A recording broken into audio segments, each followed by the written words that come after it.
yang sudah jelas akan menerima cemoohan, fitnahan. Dan Allah Subhanahu wa taala perintahkan kepada Siti Maryam untuk berpuasa. Cuma puasanya bukan menahan makan minum. Tapi puasanya itu tidak berbicara. Tidak berbicara. Dan Siti Maryam masuklah ke perkampungan dan sesuai daripada dugaannya, daripada orang-orang Yahudi itu mencemooh.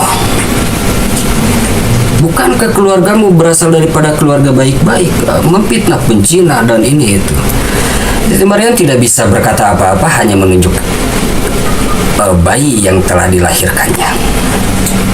Maka para Yahudi itu, orang-orang Yahudi pada waktu itu bertanya-tanya, apa yang harus kami pertanyakan kepada bayi yang tidak bisa berbicara? Emang pada umumnya bayi itu ketika baru lahir kan tidak bisa bicara.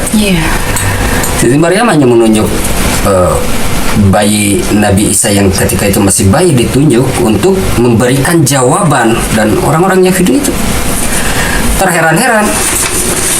Akhirnya Nabi Isa yang masih dalam keadaan bayi baru terlahir itu berbicara. Ini salah satu mukjizat daripada yang diberikan Allah Subhanahu wa taala kepada Nabi Isa yang baru lahir. Itu dimaktubkan dalam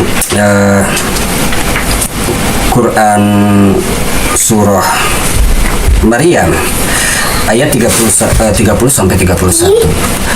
Dan Nabi Isa yang ketika itu bayi berkata, sesungguhnya aku ini hamba Allah dan aku dikaruniai kitab Injil dan aku akan dijadikan seorang nabi oleh Allah Subhanahu wa taala.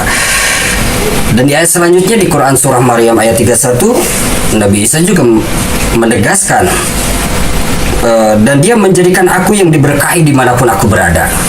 Allah Subhanahu wa taala menyuruhku untuk menegakkan sholat dan menunaikan zakat selama aku hidup.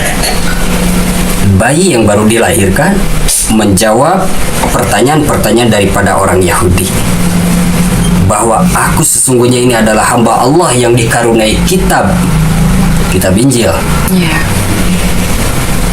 Dan aku akan dijadikan seorang nabi, dan aku akan diberkahi dimanapun aku berada.